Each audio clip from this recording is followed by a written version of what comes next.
Narasimharao, good evening. చెప్పండి, రాష్ట్రంలో ఫీజులకు సంబంధించి ప్రధాన సమస్యలు ఏంటి? జీవో నెంబర్ 57 ఇంతగా అంటే ఒక రకమైనటువంటి కన్ఫ్యూజన్ క్రియేట్ చేస్తుంది. ప్రధాన సమస్యలు ఏంటి దానికి సంబంధించి, దాన్ని ఇంప్లిమెంట్ చేయడంలో కూడా? ప్రసాద్, మొత్తం మీద రాష్ట్ర ప్రభుత్వం ఫీజులను అయితే ఖరారు చేసింది, కానీ రియంబర్స్మెంట్కి సంబంధించి ఉన్న ఇబ్బందులు మాత్రం తొలగించడంలో ప్రభుత్వం విఫలమైందని చెప్పాలి. ఒకవైపు రాష్ట్ర ప్రభుత్వం ఫీజులను ఖరారు చేయడానికి దాదాపుగా చాలా కాలం తీసుకుంది. ఎందుకంటే ఇప్పటికే ఇతర రాష్ట్రాల్లో కౌన్సిలింగ్ స్టార్ట్ అయ్యే తరగతులు కూడా ప్రారంభమైన పరిస్థితి కలిగితే మన రాష్ట్రంలో ఇప్పటికీ ఎంసెట్ సంబంధించిన ఎంసెట్, ఐసెట్ లాంటి కౌన్సిలింగ్కి సంబంధించి ఇంకా నోటిఫికేషన్లు కూడా రాని పరిస్థితి.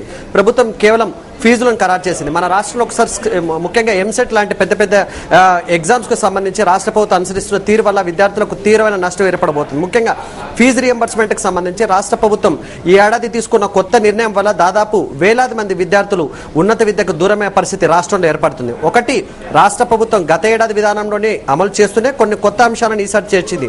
ఒకటి, దాదాపు గతంలో 85 కాలేజీల్లో మాత్రమే ఫీజు పెంచితే ఈసారి దాదాపు 175 కళాశాలల్లో రాష్ట్ర ప్రభుత్వం ఫీజులు పెంచింది. ఈ భారం మొత్తం విద్యార్థుల పైన పడుతుంది. ముఖ్యంగా ప్రభుత్వం కేవలం 35,000 మాత్రమే ప్రభుత్వం ఫీజులు చెల్లిస్తుంది. మిగతా పెంచిన ఫీజులు అంటే రాష్ట్ర ప్రభుత్వం హైయెస్ట్ గా సిబిఐటి లాంటి కళాశాలలో రాష్ట్ర ప్రభుత్వం పెంచిన ఫీజు 1,13,000 ఫీజులు పెంచింది.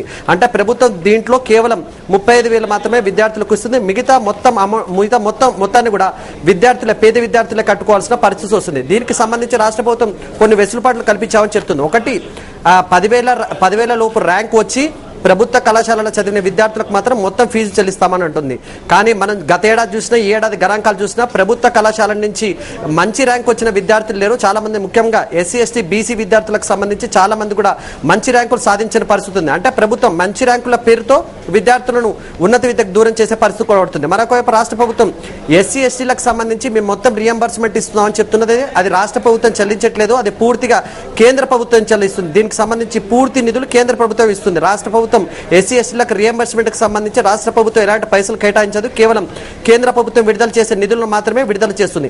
ఈ రకంగా రాష్ట్ర ప్రభుత్వం ప్రతి ఏడాది ఇదే రకంగా వైరస్ రియంబర్స్మెంట్ వల్ల పేద విద్యార్థులను ఉన్నత విద్యకు దూరం చేసే పరిస్థితి ప్రతి ఏడాది కల్పిస్తుంది. ఈ ఏడాది మరింత దారుణమైన పరిస్థితి మనకు కనిపించబోతుంది. ఒకటి, పెరిగిన ఫీజుల వల్ల విద్యార్థులకు నష్టం జరుగుతుందని తెలిసినా కానీ ప్రభుత్వం పట్టించుకోని పరిస్థితి కనబడుతుంది. ముఖ్యంగా మొన్న ప్రభుత్వం విడుదల చేసిన జీవోలో రియంబర్స్మెంట్ కి సంబంధించి ఎలాంటి ప్రస్తావన లేదు. ఏ విధంగా ఇస్తారనే దానిపైన కూడా ప్రస్తావన లేదు. దీంతో పాటు ఏజ్ ఫ్యాక్టరు, ఒకవేళ విద్యార్థి ఇంట్లో టీవీ ఉంటే కూడా రియంబర్స్మెంట్ ఇవ్వకూడదనే నిబంధనలు కూడా రాష్ట్ర ప్రభుత్వం రూపొందిస్తుంది. దీనికి సంబంధించి 2-3 రోజుల్లో గైడ్ లైన్స్ కూడా రానున్నది.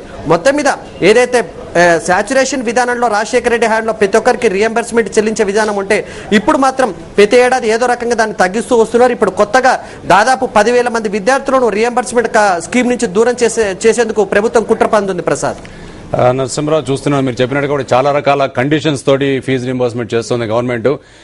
మొత్తానికి అదేవిధంగా గత 2008 నుంచి 2012 సంవత్సరాన్ని కూడా చూసుకుంటే ఈ ఫీజు రీఎంబర్స్మెంట్ లో కూడా చిత్తశుద్ధి కనిపించట్లేదు ప్రభుత్వం తరఫున.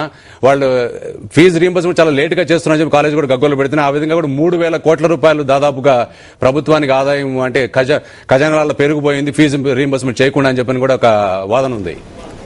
ప్రసాద్, దీనికి సంబంధించి రాష్ట్ర ప్రభుత్వం అనుసరిస్తున్న తీరు ఏంటంటే, ఒకటి, దీనికి సంబంధించి ప్రభుత్వం దరఖాస్తులు చేసేందుకు గడువు సరిగ్గా పెంచకపోవడం, అదేవిధంగా మిగులు నిధులకు సంబంధించి నెక్స్ట్ ఇయర్ కన్నా చెల్లించాలనే చిత్తశుద్ధి రాష్ట్ర ప్రభుత్వం లేదు. ప్రతి ఏడాది దాదాపు ఈ మధ్య కాగ్ నివేదిక ఒకటి విడుదల చేస్తే దాదాపు 3,000 కోట్లకు పైగా ప్రభుత్వానికి మిగిలినట్టుగా కాగ్ తన నివేదికలో పేర్కొంది. అంతే రాష్ట్ర ప్రభుత్వం రియంబర్స్మెంట్ విషయంలో ఎంత చిత్తశుద్ధిగా వ్యవహరిస్తుందన్న విషయానికి ఇదే నిదర్శనం. ఎందుకంటే విద్యార్థులకు చెల్లించాల్సిన నిధులను కూడా ప్రభుత్వం ఆపుకొని తమ వద్ద పెట్టుకుంది. దానికి ఇప్పటివరకు విద్యార్థులకు విడుదల చేయట్లేదు.